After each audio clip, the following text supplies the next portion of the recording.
ଯଦି ଦେହ ହାତ ବୁଢା ହେଲଣି ଯଦି କେତେବେଳେ ଘୋଡ଼ା ବିନ୍ଧା କଲା କହିବ ଟିକେ ଝାଡ଼ିକି ଦେବି ଶୁଣିଦବ।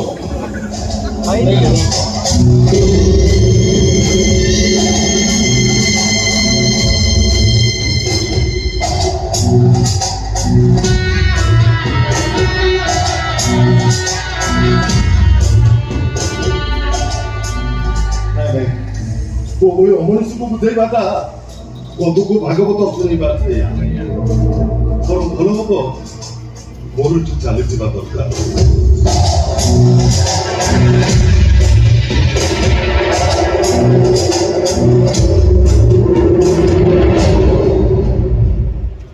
କଳେ ସିନ୍ ସରିଲାଣି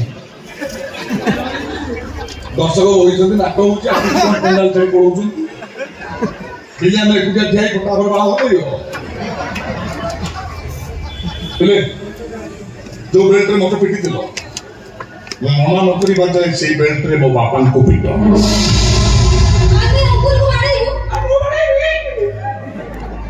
ସଂସ୍କାରୀ ମୋ ବାପାକୁ ପଢେଇଲେ ମୋ ସଂସ୍କାର ଚାଲିଯିବ ପିଟ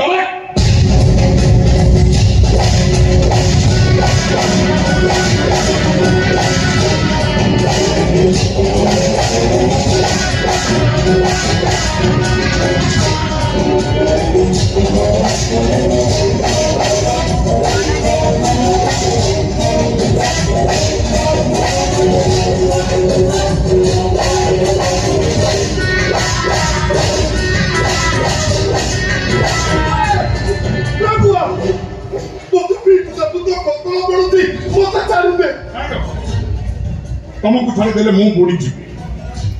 ମୁଁ ବୁଡ଼ିବାକୁ ପସନ୍ଦ କରେନି ବାପା, ଉଡ଼ିବାକୁ ପସନ୍ଦ କରେ। କୋଣ ଠିଆ ହେଇଗଲ ଯେ ମନା କରୁଛି କାହିଁ ଉଠିଲ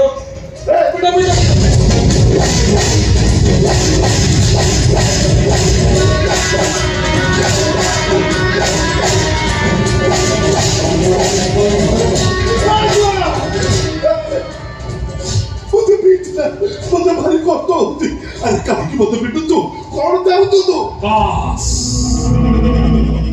ଏତେବେଳେ ଗୋଟେ କଥା ପଚାର କାହିଁକି ମୁଁ ତମକୁ ପିଟଉଛି ଆଉ ନିଜେ ପିଟା ଖାଉଛି? ନାଟକରେ ପିଟା ପିଟି ସିନ୍ ବାରମ୍ବାର କାହିଁ ଚାଲିଛି? ବାପା ତମେ ଯୋଉ ସବୁ କଥା କିରଣକୁ ମୋ ବାବଦରେ କହିଲ, କିରଣ ତ ଜାଣିନି ମୁଁ ଆଗରୁ କେତେଟା ବାହା ହେଇଛି, କେତେ ତାଙ୍କୁ ମାରିଛି। ଏ କଥାକୁ ବିଶ୍ୱାସ କରିବା ପାଇଁ ସେ କଥା କାହାକୁ ପଚାରିବ? ତମ ସାନ ଝିଅ ଅର୍ଚ୍ଚିତାକୁ। ଆରେ ଅର୍ଚ୍ଚିତା ବିଚାର